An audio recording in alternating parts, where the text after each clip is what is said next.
வணக்கம். Great ventures வழங்கும் லாபம் கமாரோட்டிகள் ஜெயிக்கலாமாங்க. இன்றைய நிகழ்ச்சிக்கு நம் அரங்கத்திற்கு வந்திருப்பவர் கிரேட் வெஞ்சர்ஸ் நிறுவனத்தின் தலைவரான திரு ஹரிஹரன் அவர்கள். கமாரோட்டிகள் ஜெயிப்பது எப்படி என்பது குறித்து நம்முடைய விளக்கம் அளிக்க இருக்காங்க.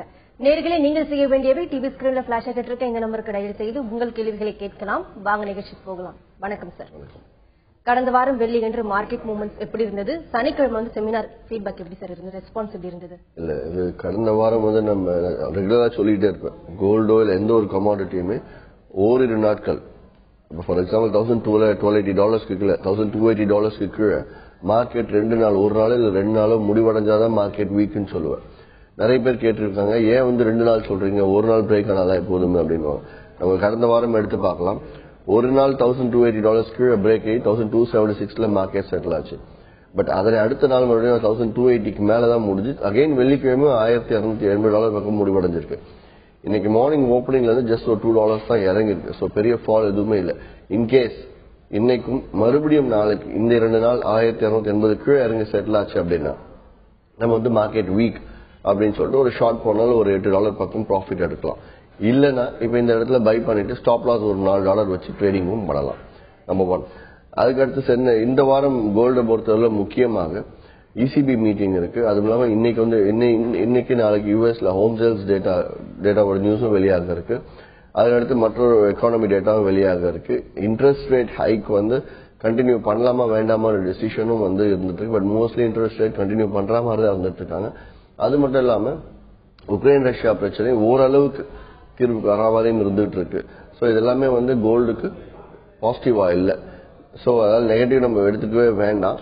ஏன்னா கோல்டுக்கு பாசிட்டிவ் நியூஸா இல்லைன்னா சைட்வேவாகவும் முடியலாம்ங்கிறதுக்காக கோல்டு பாசிட்டிவா இல்லை அப்படின்னு சொன்னேன் நான். And at the same time silver gold தான் ஃபாலோ பண்ணி போயிட்டு இருக்கோம். முக்கியமாக இந்த வாரம் வியாழன் வெள்ளி அன்னைக்கு ஜெர்மன், இட்டாலி, ஸ்பெயின் இந்த 3 நாடுகளோட ஸ்டிமுலஸ் பேக்கேஜஸ் பத்தி கொஞ்சம் டிஸ்கஷன்ஸ் இருக்கு. அதனால எதுவும் மாறுதல்கள் அந்த 2 நாட்கள் இருந்தாலும் இருக்கலாம். முக்கியமாக பேஸ் மெட்டல்ஸ்லயும் இருக்கலாம். அதனால ஜாக்கிரதையா பண்றது நல்லதுன்னு சொல்லுங்க. சாட்டர்டே செமினார்ஸ் பத்தி சொல்லுங்க சார். எப்படி போச்சு செமினார்? சாட்டர்டே செமினார் ஆல்ரெடி நான் 60 பேர் தான் சீட்டிங் கெப்பாசிட்டின்னு சொல்லியிருந்தேன். பட் கிட்டத்தட்ட வந்து 90க்கும் மேற்பட்டவங்க ரெஜிஸ்டர் பண்ணாங்க. அதுல ஒரு முக்கியமான ஒரு 60 பேர் மட்டும் எடுத்துக்கிட்டு ஆல்ரெடி கிரேட் வெஞ்சர்ஸ் கிளைண்ட்ஸா இருக்கவங்களோ இல்லைன்னா வந்து அடுத்த செமினார் எப்போ அந்த செமினாருக்கு வந்து அவங்க கூப்பிடுறதாக சொல்லி 60 பேர் மட்டும் முடிச்சோம். நல்லா போச்சு. கமாடிட்டியை பத்தி கம்ப்ளீட் செமினார் வென் குட். நல்லா இன்டராக்டிவாக இருந்தாங்க. நியூ கமர்ஸ் நிறைய வந்திருந்தாங்க. ஸோ என்னன்னா அன்னைக்கு லைவா வந்து மந்த்லி 8 to 10% எப்படி கான்ஃபிடண்டா எடுக்கிறது, அதே மாதிரி கமாடிட்டினா கஷ்டம் அப்படின்னு சொல்றதும் கமாடிட்டி லாஸ் ஆகுதுன்னு சொல்றதும் இங்க வந்து நடக்காது அப்படிங்கறது ப்ரூவ் பண்ணணும். சார், எல்லா ட்ரேடர்ஸ் அண்ட் பப்ளிக் இருக்கட்டும், கோல்டு அண்ட் சில்வர் வந்து இதே நிலை நீடிக்குதுன்னு சொன்னா ஒரு எதிர்பார்ப்பு இருக்கும். என்னன்னா இப்போ ப்ரீவியஸ் ரேட் வந்து கோல்டு அண்ட் சில்வர் தொட வாய்ப்பு இருக்கான்னு கேட்பாங்க. அது எந்த அளவுக்கு சான்சஸ் இருக்கு சார்? ப்ரீவியஸ் ரேட்ல வந்து கோல்டு அண்ட் சில்வர் நிக்குமா? ப்ரீவியஸ் ரேட் நம்ம எடுத்தோம்னா நம்ம $1,220 பார்த்துட்டோம், 1,920 பார்த்துட்டோம். எல்லாமே ப்ரீவியஸ் ரேட்ஸ் தான். இப்ப கடந்த ஒரு 2-3 மாதம் ப்ரீவியஸ் ரேட்ஸ் எடுத்தா லோ ரேட் 1,220, ஹை ரேட் 1,340. இந்த ரேட் தொடுமா அப்படின்னா கண்டிப்பா ஏதாவது ஒரு ரேட் தாண்டா தானே. ஒன்னு 1,340 தாண்டா மார்க்கெட் அப்போ ட்ரெண்ட், $1,220 ஆச்சுன்னா மார்க்கெட் $20-30 வீக்கா இருக்கும்னு சொல்லலாம். சோ ஏதோ ஒன்று நடந்துதான் ஆகணும். தற்போது இருக்கிற கரண்ட் ட்ரெண்ட்ல வந்து எந்த கமாடிட்டி வந்து ஒரு குட் ட்ரெண்ட் கொடுத்துட்டு இருக்கு, போயிட்டு இருக்கு சார்? அது இப்போதைக்கு எந்த கமாடிட்டியுமே ட்ரெண்டே கிடையாது. ஈவன் க்ரூட் ஆயில் கூட ட்ரெண்ட் ஃபார்ம் ஆகுது அப்படின்னா நல்ல ஃபால். மார்க்கெட் வந்து crash market down trend form ஆகுதுன்னா ஒரு 2-3 நாள் மார்க்கெட் ரொம்ப வேகமா கிராஷ் ஆகும். அப்பதான் நம்ம டவுன் ட்ரெண்ட் மார்க்கெட்னு எடுத்துக்க முடியும். இதெல்லாமே வந்து இறங்குது மறுபடியும் ஏறுது. So it's a short term sideway market அப்படிங்கிற லாங் டேர்ம் சைட்வே மார்க்கெட்டா கடந்த ஒரு 4-5 மாசமாவே இருந்துட்டு இருக்கு. அதே மாதிரி குளோபல் நியூஸ், அதாவது உலகளாவே நடக்கக்கூடிய விஷயங்கள் வந்து சந்தைக்கு வந்து ஏற்ப மாதிரி சாத்தியமாகும், அதாவது சந்தையில வந்து அஃபெக்ட் ஆகும் வாய்ப்பு இருக்கா சார்? என்னென்ன செய்திகள்? உலகளாவிய இருக்கக்கூடிய செய்திகள் முக்கியமாக அமெரிக்க செய்திகள், ஐரோப்பிய செய்திகள், சைனா இந்த 3 மார்க்கெட்டை பேஸ் பண்ணி தான் அக்ராஸ் த வேர்ல்டு இருந்துட்டு இருக்கும். இது இல்லாமல் மற்ற நாடுகள்ல எதுவும் வந்து பொலிட்டிக்கல் டென்ஷன் இருந்துச்சு அப்படின்னா இதுல எந்த அளவுக்கு அமெரிக்கா பங்கெடுக்குது அப்படிங்கறத வச்சும் விலை மாற்றங்கள் இருக்கும். சோ அந்த வகையில பார்த்தோம்னா கோல்டை பொறுத்த வரைக்கும் US for example Ukraine Russia tensions அதிகமாக ஆக மார்க்கெட் ஃபால் ஆகல. இப்போ கொஞ்சம் ஈஸ் ஆகுது, கொஞ்சம் பெட்டரா செட்டில் ஆகுதுங்கிறாங்க. அதான் படிப்படியா இறங்கி வந்துட்டு இருக்கு. பட் இன்னும் வந்து கம்ப்ளீட்டா இந்த ரஷ்யா உக்ரைன் டென்ஷன் 100% நின்னால் மார்க்கெட் உடனே விழுமான்னு கேட்டா கிடையாது. ஏன்னா ரஷ்யா உக்ரைன் டென்ஷன் ஆரம்பிக்கிறதுக்கு முன்னாடி வந்து மார்க்கெட் ஒன்றும் பாட்டம் ரேட்ல இல்ல, இதே 1680 பக்கம் தான் இருந்துட்டு இருக்கு. ஸோ செய்திகளின் அடிப்படையில மார்க்கெட் மூவ் ஆகுறது அப்படிங்கிறதுக்கு முன்னாடி டெக்னிக்கலா மார்க்கெட் எப்படி பிஹேவ் ஆகணும் இருக்குதோ அதுக்கு தகுந்த மாதிரி செய்திகள் வெளியாகும். அன்னைக்கு மார்க்கெட் செய்திக்கு தகுந்த மாதிரி மூவ் ஆகுங்கிறத நம்ம கவனிக்க வேண்டிய விஷயம். தொடர்ந்து பேசலாம் சார். மதுரையில இருந்து ஒரு நேர்ல இருக்காங்க. வணக்கம் ஜெயபிரகாஷ். வணக்கம் சார். சொல்லுங்க ஜெயபிரகாஷ், உங்க சந்தேகங்கள் என்ன சத்தமா கேளுங்க. ஹலோ வணக்கம் சொல்லுங்க. வணக்கம் சார். சார் எனக்கு கொஞ்ச நாளா ஒரு மெயில் வந்துகிட்டே இருக்கு. என்னன்னா ஆன்லைன் ட்ரேடிங் போட்டு நீங்க இன்வெஸ்ட் பண்ணிட்டு ஆட்டோமேட்டிக்கா வந்து நீங்க வாட்டுக்கு உங்க வேலையை பார்த்துட்டே இருங்க, ஆட்டோமேட்டிக்கா அதுவா ட்ரேட் ஆகும் அப்படின்னு சொல்லிட்டு எனக்கு ஒரு மெயில் கண்டினியூவா வந்துகிட்டே இருக்கு. இமெயில் ஒண்ணு அது நான் திருப்பி அதுல வந்து ஸ்கைப்ல வாங்க இதுல வாங்கன்னு மாறி மாறி எனக்கு இன்ஸ்ட்ரக்ஷன் கொடுத்துட்டே இருக்காங்க. அதாவது இத வந்து நிறுவனங்கள் கிரேட் வெஞ்சர்ஸ் மாதிரி நிறுவனங்கள் யாருமே வந்து இதை ப்ரமோட் பண்ண முடியாது, ப்ரமோட் பண்ணவும் கூடாது அப்படிங்கிறது எம்சிஎக்ஸ் எங்களுக்கு விதிக்கப்பட்ட விதி. இதை வந்து ஒரு சாதகமா யூஸ் பண்ணிக்கிட்டு தேர்ட் பார்ட்டி வெண்டர்ஸ், அதாவது மெம்பராக இல்லாமல் மற்ற மூன்றாவது நபராக இருக்கக்கூடிய இதையே ஒரு வேலையா எடுத்து ஒரு ஆட்டோமேட்டிக் ட்ரேடிங், ரோபோ ட்ரேடிங்னு சொல்லுவாங்க.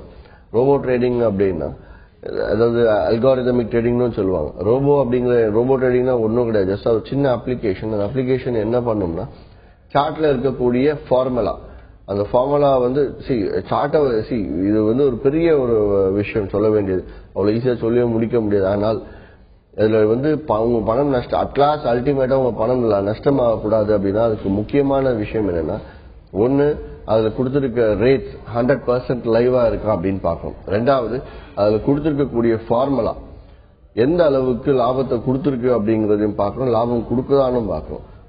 சோ அந்த ஃபார்முலாக்கு அடுத்தது அந்த ஃபார்முலா படி அந்த சார்ட்ல வந்து ஆரோ மார்க் கொடுக்குது அப்படின்னா உடனடியா வந்து உங்க சாஃப்ட்வேர்ல வாங்குதா இல்ல விக்குதாங்கிறத நீங்க கவனிக்கணும். சோ ரோபோ ஆட்டோமேட்டிக்கா அது வாங்கி வித்துக்கோங்கிறது அந்த சின்ன சாஃப்ட்வேர்.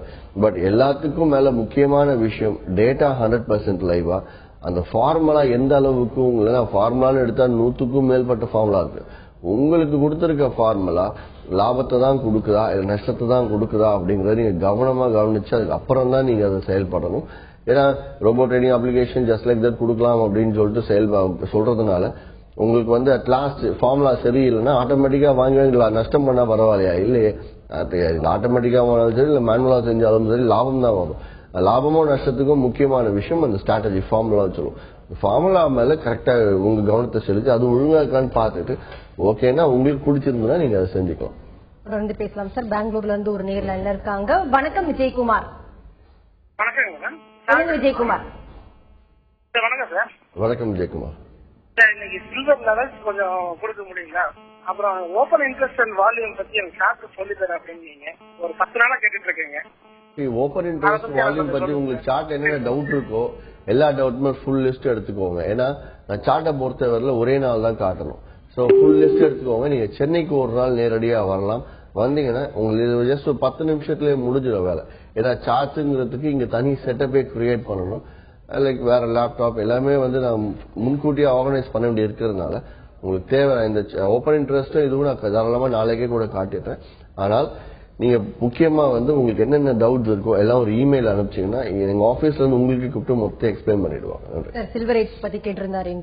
சில்வரை பொறுத்தவரை இன்னைக்கு 42,184க்கு மேல இருந்துச்சுன்னா பை பண்ணுங்க. முதல் டார்கெட் 42,284. அதே டவுன் சைட்ல 41,982க்கு இருந்துச்சுன்னா ஷார்ட் போங்க. முதல் டார்கெட் 41,879. கிட்டத்தட்ட வந்து 100 ரூபாய் தான் லாபத்துக்கு இருக்கு. சோ 60 ரூபாய் வெளியாகிறது நல்லது. ஒரு நேர்ல இருக்காங்க. வணக்கம் சதீஷ். வணக்கம் மேடம். சொல்லுங்க சதீஷ், உங்க கேள்வி என்னன்னு சத்தமா கேளுங்க. லெட்டோ அலுமினியம் எப்படி சார் இருக்கும்? ஓகே, லெட் அண்ட் அலுமினியம் எப்படி இருக்குன்னு கேக்குறாரு. லெட்டை பொறுத்தவரையில 136 ரூபாய் 60 காசுக்கு மேல எக்ஸ்ட்ரா பை பண்ணுங்க. ஜஸ்ட் 20-25 காசுல வெளியாகிறது நல்லது. இதே 135 ரூபாய் 70 காசுக்கு செல் போனீங்கன்னா ஒரு 25-30 பைசா வரைக்கும் நீங்க வெயிட் பண்ணலாம். நன்றி சார். நேச்சுரல் கேஸ் வந்து தற்போது மூவ்மெண்ட் எப்படி இருக்கு? இப்ப வெதர் கண்டிஷன் வந்து ஒரு மாறுதல் ஏற்பட்டிருக்கு, அதனால ஒரு அப் ட்ரெண்ட் கொடுக்க வாய்ப்பு இருக்கா சார் நேச்சுரல் கேஸ்ல? வெதர் கண்டிஷன்ஸ் இங்க இந்தியாவில தான் மாறி இருக்கு. இன்னும் வந்து across the world, that is முக்கியமாக யூரோ வெஸ்டர்ன் கண்ட்ரிஸ் யூஎஸ்லயும் அல்லது யூரோப்லயே வந்து முக்கியமா மாறணும். அது மாறுச்சுன்னா அப்படின்னா கண்டிப்பா கேஸ் தேவைப்படும். அப்ப கேஸ் தேவைப்படுது அப்படின்னா அந்த டைமுக்கு கேஸோட ப்ரொடக்ஷன் கம்மியா இருந்திருக்கணும். ஆனா இப்ப ஆல்ரெடி நமக்கு வெளியாற செய்திகள் எடுத்து பார்த்தா crude oilோட சப்ளை ரொம்ப அதிகமா இருக்கு அப்படிங்கறத சொல்றான். சப்ளை அதிகமா இருந்துச்சு அப்படின்னா கண்டிப்பாக வந்து கேஸோட சப்ளை அதிகரிச்சு தான் இருக்கணும். மேபி crude oil கேஸோட சப்ளை அதிகமா இருந்தும் அதை ஹோல்ட் பண்ணிருக்கலாம். தேவைப்படும் போது அதிக விலைக்கு விற்கலாம்னு சொல்லிட்டு நிறுவனங்களும் வெயிட் பண்ணாலும் அந்த கேஸோட சப்ளை அவைலபிலிட்டி வெளியே தெரியாம கூட இருக்கும். சோ திடீர்னு வந்து ஓரளவுக்கு பெட்டர் ரேட் கிடைக்குதுன்னா சப்ளை அதிகமா கொடுத்தாங்க அப்படின்னா ரேட் மேலே நிற்கும். சோ இது அடுத்த அக்டோபர் நவம்பர் மாதத்துலதான் கேஸோட மூவ்மெண்ட்ஸ் ப்ராப்ளம் சைட்வே மார்க்கெட் தான் இருக்கும். மேலும் பேசலாம் சார். அடுத்த நேரில் இருக்காங்க. வணக்கம் அயூப். வணக்கம் மேடம். சொல்லுங்க அயூப். சார் வணக்கம் சார். அயூப் வணக்கம், சொல்லுங்க சார். அதாவது இன்னைக்கு ட்ரேடு வந்து மண்டே வந்து ட்ரேடு ஃபர்ஸ்ட் டே, அதே மாதிரி ஃப்ரைடே வந்து ட்ரேடு லாஸ்ட் டே இல்லையா? ஸோ இந்த ஃபர்ஸ்ட் டேயும் லாஸ்ட் டேயும் ஒரு குட் ட்ரேடர் என்னென்ன மெத்தட் ஃபாலோ பண்ண சார்?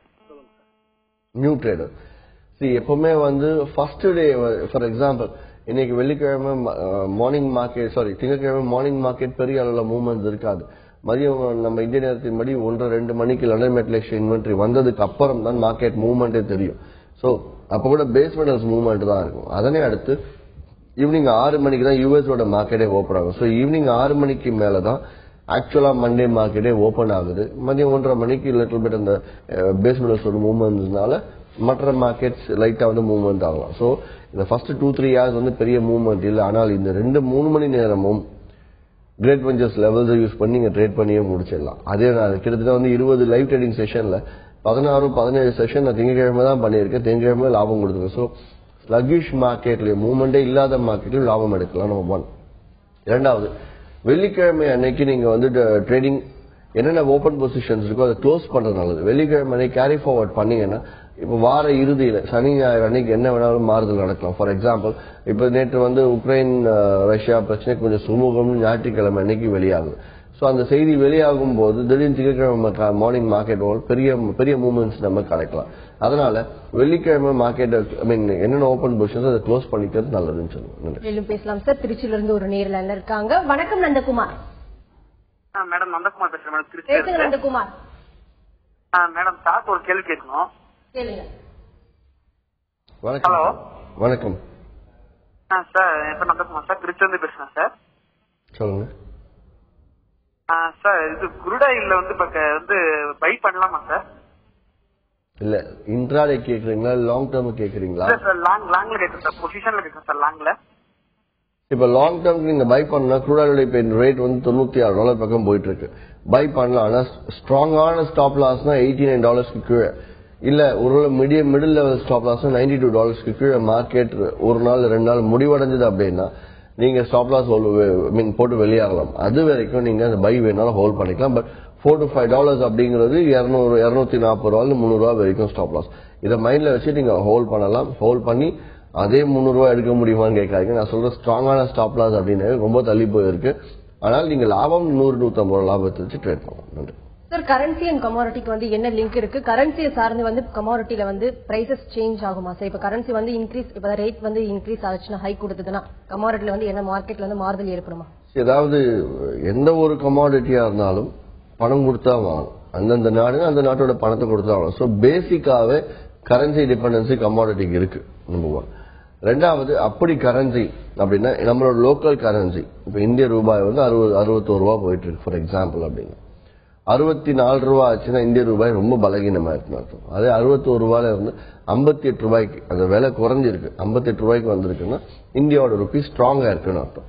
இது ஆப்போசிட்ல இருக்கா புரிஞ்சுக்கிறதுக்கு ஆப்போசிட்ல இருக்காம இருக்கும். பட் ஆக்சுவலா ஒர்க் அவுட் பண்ணி பார்த்தோம்னா ஒரு பொருளை நம்ம இங்க இருந்து $61 கொடுத்து வாங்குறது, இம்போர்ட் பண்ற ஒரு பொருள் அப்படின்னா $1 $61 கொடுத்து வாங்கணும் அப்படின்னா நம்ம $61 அதிகம். அதே $58 கொடுத்து வாங்கினா $3 நமக்கு மிச்சம். சோ அதனால ருபி ஸ்ட்ராங் ஆகுறது அப்படிங்கிறது விலை குறையும் போதுதான் தெரியும். சோ அப்படி விலை ருபி ஸ்ட்ராங் ஆச்சு அப்படின்னா இங்க வந்து ஆட்டோமேட்டிக்கா விலைகள் கமாடிட்டி பிரைசஸ் குறையும். அது ருபி வீக் ஆச்சு, டாலர் ஸ்ட்ராங் ஆச்சு அப்படின்னா ருபியோட விலை $61 $63 $64 ஆச்சுன்னா கண்டிப்பாக இங்க விலை வந்து கூடும். ஏன்னா அதிகமா பணம் கொடுத்து நம்ம வாங்க வேண்டியது இருக்கும். சோ அதனால கமாடிட்டி கரன்சி ரிலேட்டட். சார், என்னதான் ஒரு ட்ரேடருக்கு வந்து டெக்னிக்கல்ஸ் வந்து முக்கியமா இருந்தாலும் கூட கமாடிட்டில வந்து ஃபண்டமெண்டல்ஸ் அதாவது நியூஸ் வந்து எந்த அளவுக்கு ஒரு முக்கியமான விஷயம் சார்? அதாவது சாட்டர்டே செமினார்ல போயிட்டே இருக்கு. எனக்கு இருக்கிற 9 கமாடிட்டில ஒரு கமாடிட்டி ரேட் எனக்கு தெரியல. ஏன் நான் வந்து இந்த நியூஸே பார்க்க வேண்டாம் தான் சொல்லுவேன். கிரேட் வெஞ்சர்ஸ் கிளைண்ட்ஸா இருந்தாங்க அப்படின்னா வெரி பேசிக்கலி அவங்களுக்கு வந்து மார்க்கெட் ரேட்ஸ் பார்க்கணும் அவசியம் இல்லை. லெவல்ஸ் பார்த்தாங்களா, சார்ட் பார்த்தாங்களா, லெவல்ஸ்ல வந்து இந்த விலைக்கு மேல பையா உடனே பை, ஸ்டாப் லாஸ் டார்கெட் இதுவா, ஸ்டாப் லாஸ் எடுத்து வெளியேறலாம். அதே வந்து சார்ட் எடுத்தாங்க அது வேற மார்க்ஸ் கொடுத்துட போறோம். எந்த நியூஸ் எந்த டேட்டா இன்வென்டரி ஸ்டாக் லெவலை பத்தி இவங்க யோசிக்க வேண்டிய அவசியமே கிடையாது. கோல்டு வந்து இந்த ஸ்லகிஷ் டிமாண்ட் இருக்க காரணம் என்ன? இந்த டைம்ல பை ஆர் செல் பண்ணலாமா இல்ல ஹோல்ட் பண்ணி வைக்கிறது நல்லதா சார்? கோல்டு ஸ்லகிஷ் டிமாண்ட் அப்படிங்கிறது எப்பவுமே ஆகஸ்ட் மாதம் கடைசி ஓரிரு வாரங்கள் மார்க்கெட் ஸ்லகிஷா தான் இருக்கும். அண்ட் தென் செப்டம்பர்ல இருந்து ஃப்ரெஷ்ஷா ட்ரெண்ட் ஸ்டார்ட் ஆகும்.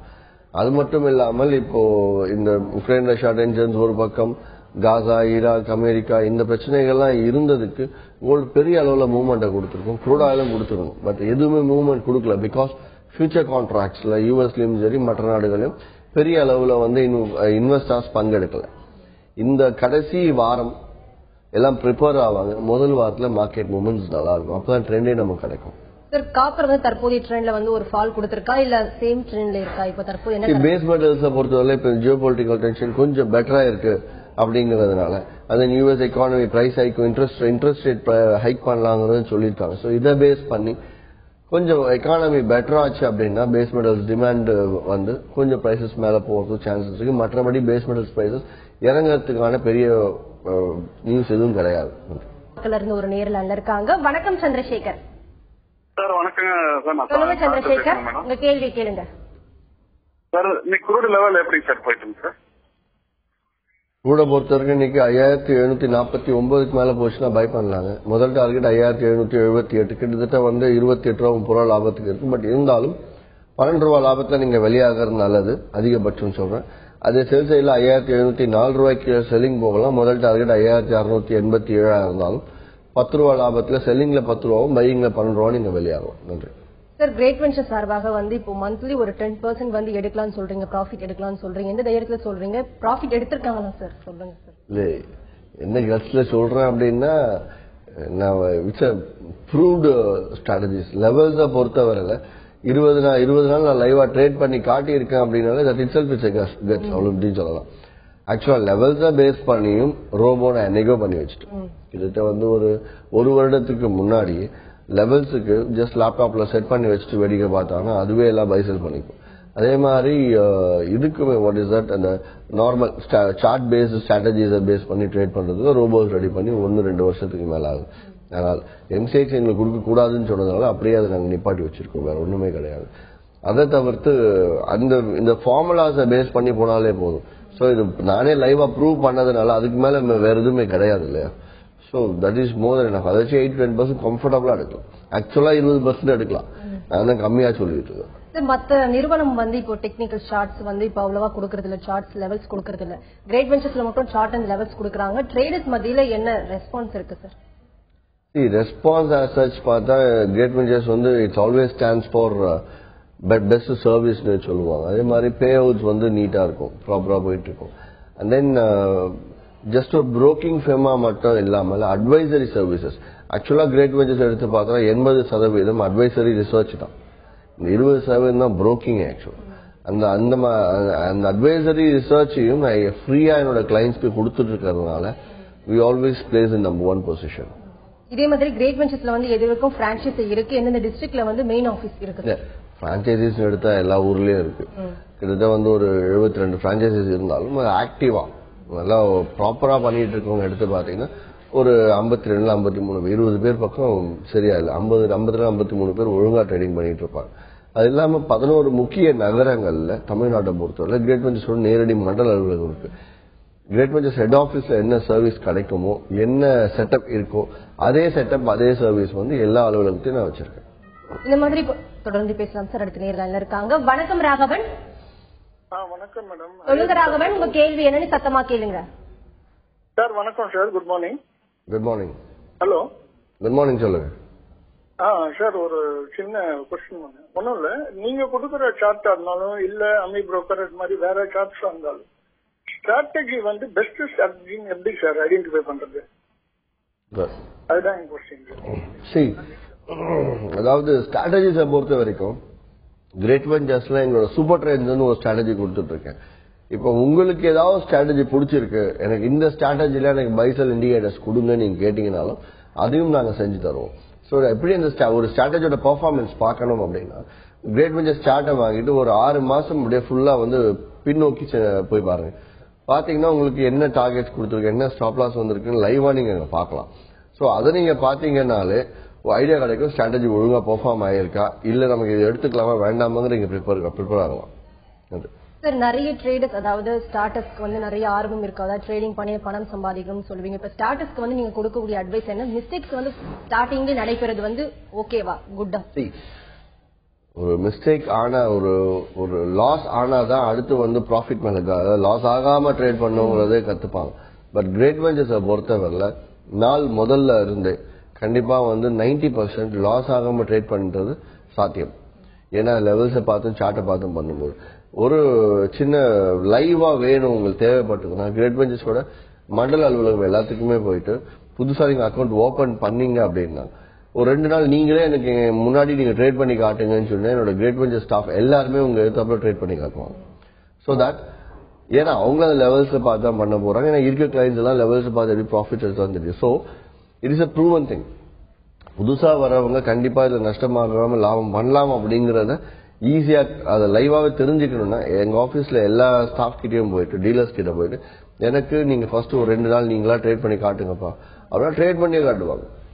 ஸோ அதுல லாசஸ் வந்து 110 ட்ரேட் பண்ணாங்கன்னா 9 ட்ரேட் 8-9 ட்ரேட் ப்ராஃபிட்ல தான் முடியும். ஏன்னா அந்த அளவுக்கு நான் ட்ரெயின் பண்ணி வச்சிருக்கேன். அதே மாதிரி சார்ட் வந்து 5 மினிட்ஸ் சார்ட் 10 மினிட்ஸ் சார்ட் கொடுக்குறீங்க. இப்ப அந்த 10 மினிட்ஸ் சார்ட்ல வந்து பார்க்கும்போது ஈஸியா இருக்குமா, இல்ல 5 மினிட்ஸ் சார்ட்ல வந்து பார்த்தா ப்ராஃபிட் எடுக்க முடியுமா? சார்ட் டைமிங் அப்படிங்கிறது டிஃபர்ஸ். அதாவது நான் கிட்டத்தட்ட வந்து 1 hour சார்ட் கொடுத்து வச்சிருக்கேன். இவங்களுக்கு எது வேணும், யூஸ்வலா இன்ட்ராடே தான் பண்ண சொல்றேன். இன்ட்ராடே பண்றது அப்படின்னா 15 மினிட்ஸ் சார்ட்டும் 5 மினிட்ஸ் சார்ட்டும் எடுத்துக்கணும். 15 மினிட்ஸ் சார்ட்டை பார்த்து என்ட்ரி கொடுத்துட்டு எக்ஸிட் போட 5 மினிட்ஸ் சார்ட்டை பார்த்து கொஞ்சம் முன்னாடி எக்ஸிட் ஆகுறது. ஏன்னா ரேட்ஸ் வந்து எப்பவுமே சார்ட்டை பொறுத்தவரை மேல போகும், பை கரெக்டா கொடுத்துரும். மேல போயிட்டு மார்க்கெட் இறங்கி திருப்பி பை ஆன இடத்துக்கு கொஞ்சம் மேல வந்து செல் ஆகும். அதுக்கு பதிலா நீங்க எக்ஸிட் வந்து எப்போ 5 மினிட்ஸ் சார்ட்ல செல் கொடுக்கணும் அதை பார்த்துட்டு நீங்க 15 மினிட்ஸ் சார்ட்ல செல் பண்ணி வெளியாகலாம். நீங்க தேங்க்யூ சார். நீங்க அரங்கத்துக்கு வந்தது கமாடிட்டி வாணிபம் குறித்து பலவிதமான ஏற்றம் இறக்கங்கள் குறித்து நிறைய விஷயங்கள் ஷேர் பண்ணிக்கிட்டீங்க. குறிப்பா நேரில் கேட்ட கேள்விக்கு ரொம்ப பொறுமையா பதிலளிச்சீங்க சார். நன்றி. நன்றி. வணக்கம். கிரேட் வெஞ்சர்ஸ் வழங்கும் லாபம் கமாடிட்டியில் ஜெயிக்கலாமாக நிகழ்ச்சிக்கு இன்று நம் அரங்கத்திற்கு வந்திருப்பவர் கிரேட் வெஞ்சர்ஸ் நிறுவனத்தின் தலைவரான திரு ஹரிஹரன் அவர்கள். கமாடிட்டியில் ஜெயிப்பது எப்படி என்பது குறித்து அவர்கள் சொன்ன பலவிதமான தகவல்கள் உங்களுக்கு ரொம்பவே பயனுள்ளதாக அமைஞ்சிருக்கும். மீண்டும் சந்திப்போம். வணக்கம்.